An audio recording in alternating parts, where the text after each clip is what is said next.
Pria Yahudi ini bekerja di pabrik sebagai pembasmi tikus. 1 ekor 5 penny, 10 ekor 5 sen. Akhirnya ia dan istrinya bisa membeli kuburan. Ratusan tikus mendatanginya. Karena diburu, pria itu lalu jatuh ke dalam bak asinan. Pabrik kebetulan bangkrut saat itu.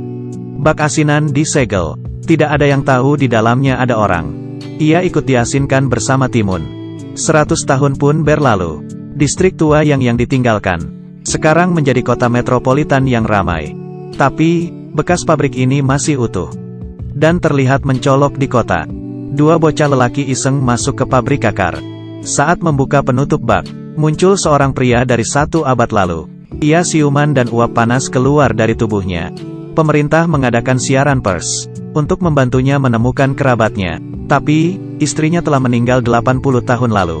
Hanya 1 kerabatnya yang hidup, yaitu cicitnya, Ben. Ia tinggal di kota itu. Pertemuan antar waktu ini membuat keduanya terharu, apalagi tampang keduanya sangat mirip. Ben membawa kakek buyutnya, Herkel, tinggal di kota. Sepanjang perjalanan, Herkel dibuat takjub dengan gedung tinggi di sekitarnya. Segalanya nampak asing baginya. Ia hampir saja memukul taksi. Ben mengajari Herkel cara hidup di masa kini. Mereka minum soda, bernyanyi, menari, dan bergembira bersama. Herkel meminta Ben untuk menunjukkan album fotonya. Melihat foto dirinya, istrinya, anaknya, dan cucunya, Herkel merasa sedih. Ia ingin pergi melihat kuburan istrinya. Tapi, sesampainya di sana, ia kaget. Kuburan mahal itu berubah menjadi tak terurus.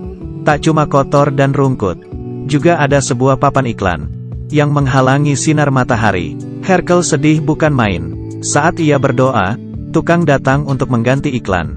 Ia meminta tukang untuk melepas papan itu. Tukang malah mengatainya sinting. Ia lalu adu jotos dengan tukang. Tak lama, Herkel ditangkap polisi. Ben juga kena getahnya. Keduanya ditahan. Ben menguras tabungannya untuk membayar jaminan. Keduanya pulang. Herkel tetap ngotot untuk melepas papan iklan. Ben memberitahunya, butuh $200.000. Ia tak punya uang sebanyak itu. Ben giliran memarahi kakek buyutnya. Menurutnya, Herkel egois dan suka cari masalah. Herkel marah dan mengatainya tidak berbakti.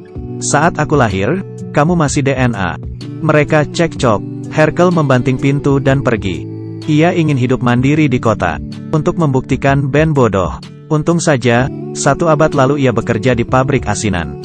Herkel menguasai teknik pengasinan. Karena tidak mampu membeli timun, ia memungutnya. Ternyata ada banyak di tong sampah. Juga ada garam dan botol bekas. Cara memasak asinan cukup mudah. Ia memasukkan timun ke botol dan menaruhnya di meja. Lalu menunggu air hujan memenuhi botol. Asinan yang dibuat dengan teknik kuno 100 tahun lalu selesai. Asinan Herkel yang dijual di jalanan New York menjadi populer. Asinan alami tanpa kimia Herkel mendatangkan keuntungan besar. Di TV, ia mengejek cucunya lemah. Ben jadi emosi. Gara-gara ulahmu, aku ikut di penjara. Kenapa masih menghinaku? Ben menelepon badan pengawas makanan untuk melapor. Herkel langsung diperiksa. Dagangannya disita dan ia didenda $12.000. Herkel kaget saat meratapi nasibnya. 2 pelanggan lama memberinya solusi. Herkel dapat mengajari siswa magang untuk membuat asinan. Siswa magang tidak usah digaji. Jumlah produksi juga bisa memenuhi standar hukum. Herkel langsung semangat. Tanpa pikir panjang, ia langsung beraksi. Dengan bantuan siswa magang, kualitas asinan makin bagus. Produksinya juga naik drastis. Sekali lagi, Herkel untung besar. Akhirnya, ia berhasil melepas papan iklan di kuburan istrinya. Ia langsung menebas tiang papan, memenangkan kehormatannya. Kisah sukses Herkel menjadi populer di internet. Para investor mencari Herkel. Mereka ingin menginvestasikan $100 juta untuk membangun kota acar. Ben makin cemburu. Herkel datang ke rumah Ben untuk memamerkan kesuksesannya. Ia mengundang Ben untuk bergabung di proyek acar barunya. Ben memiliki ide, membuat Twitter untuk Herkel. Twitter bisa meningkatkan jumlah fans dan promosi acar. Herkel mengangguk setuju. Dibantu asistennya, Herkel mengemukakan pemikiran orang 1 abad lalu. Hal ini membuat masyarakat demo dan membencinya.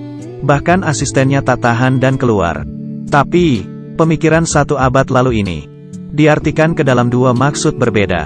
Sekelompok orang menganggap Herkel pendendam dan berhati busuk. Kelompok lain justru menganggapnya sebagai ikon kebebasan berpendapat. Media yang menyukai kontroversi mengundang Herkel dalam talk show nasional. Beberapa pendapat Herkel disukai masyarakat, tapi Ben tidak menyerah. Ia terlalu mengerti Herkel. Ben menjebak Herkel dengan bertanya tentang kekristenan.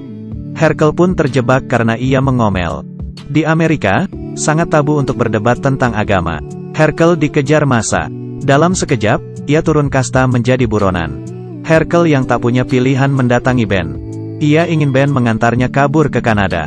Ben setuju. Mereka harus berjalan 20 mil untuk menghindari polisi. Di jalan, Ben terpeleset. Tanpa ragu, Herkel menyobek bajunya sebagai pembalut luka. Malamnya, mereka berpelukan karena dingin. Hal itu membuat Ben menyesali perbuatannya. Mereka hampir tiba di Kanada. Ben sangat merasa bersalah. Ia mengakui perbuatannya pada Herkel. Herkel sangat marah dan meninjunya hingga jatuh. Polisi patroli kebetulan lewat. Herkel mencuri tas Ben, menyamar sebagai Ben dan pulang ke New York. Sementara Ben ditangkap sebagai Herkel dan dideportasi ke Polandia. Ben mengungsi ke sinagoga karena ia tidak punya apa-apa di sana. Saat Ben menyesali perbuatannya, Herkel muncul di belakangnya. Bagaimanapun mereka sedarah dan memutuskan berbaikan. Akhirnya mereka membangun bisnis acar bersama. Saya Kaki Minyak, sampai jumpa.